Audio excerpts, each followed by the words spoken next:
আপনাদের অনেক ইন্টারেস্টিং আসবে। তো সবার আগে তার জন্য চ্যানেলটা অবশ্যই সাবস্ক্রাইব করবেন এবং ফলো করবেন এবং লাইক দিবেন। তো চলুন আজকে যাব প্রশান্ত মহাসাগরে। প্রশান্ত মহাসাগর নিয়ে একটু আলোচনা করব আপনাদের সঙ্গে। যারা প্রশান্ত মহাসাগর নিয়ে জানেন না সেসব নিয়েও আমরা আলোচনা করব আপনাদের সামনে। চলুন পৃথিবীর মধ্যে সর্বোচ্চ গভীরতম মহাসাগর হচ্ছে প্রশান্ত মহাসাগর, যার আয়তন ১৬৫ বর্গ কিলোমিটার রয়েছে। তার তার মধ্যে রয়েছে মারিয়ানা ট্রেঞ্চ। মারিয়ানা ট্রেঞ্চ সম্বন্ধে আমরা জানবো, তার মধ্যে কিছুটা আমি বলবো। তার মধ্যে পশ্চিমে এশিয়া, অস্ট্রেলিয়া ও দক্ষিণ পূর্ব দিকে রয়েছে আমেরিকা।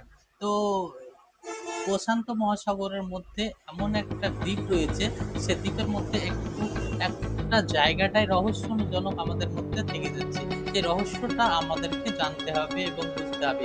এইসব সম্বন্ধে অনেক আমাদের মধ্যে গ্রামগঞ্জের ছেলেমেয়েরা অনেক কিছু পিছিয়ে আছে। প্রশান্ত মহাসাগরের মধ্যে অদ্ভুত একটা জায়গা রয়েছে, সে জায়গাটার নাম হচ্ছে মারিয়ানা ট্রেঞ্চ। এর গভীরতম স্থান, সব থেকে পৃথিবীর গভীরতম স্থান হচ্ছে মারিয়ানা ট্রেঞ্চ। এর গভীরতম স্থান হচ্ছে ১১ কিলোমিটার। তাই আমরা এই মারিয়ানা ট্রেঞ্চ সম্বন্ধে অনেক কিছু আমরা ধারণা করব, খুঁজে পেয়েছি, যেটা আমার অভিজ্ঞতা আপনাদেরকে শেয়ার করব।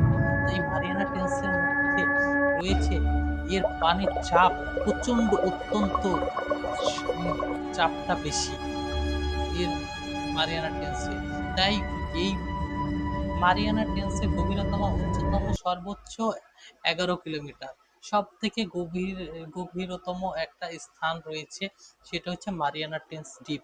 রয়েছে ডলফিন মাছ, তিমি মাছ, অনেক ইত্যাদি মাছ রয়েছে যেগুলো বেঁচে আছে। কি খেয়ে বেঁচে আছে সবগুলো আলোচনা করবো আমাদের এই ভিডিওর মাধ্যমে। এই প্রশান্ত মহাসাগর ঘিরে সক্রিয় আগ্নেয়গিরি ও ভূমিকম্প প্রবণ অঞ্চল রয়েছে, সেটাকে রিং অফ দ্য ফায়ার বলা হয়। এর শক্তিটা দেখুন, তার উচ্চ। মারিয়ানা ট্রেঞ্চ হলো পৃথিবীর সর্বোচ্চ গভীর সমুদ্র একটা খাত, যা পশ্চিম এশিয়ার মধ্যে অবস্থিত রয়েছে, পূর্ব দিকে অবস্থিত রয়েছে। সেই সম্বন্ধে আমরা আলোচনা করব। তার দৈর্ঘ্য ২৫৫০ কিলোমিটার। মারিয়ানা ট্রেঞ্চের মধ্যে একজন ব্যক্তি সেখানে গিয়েছিলেন, পৃথিবীর মধ্যে প্রথম উনি গিয়েছিলেন। জ্যাক পিকার্ড নামে এক ব্যক্তি গিয়েছিলেন সেখানে। তার রহস্য এবং বৈজ্ঞানিকভাবে রিসার্চ করে যে এর মধ্যে কি কি বাস করতে পারে না পারে, সেই সব নিয়ে আলোচনা করবো আপনাদের সামনে।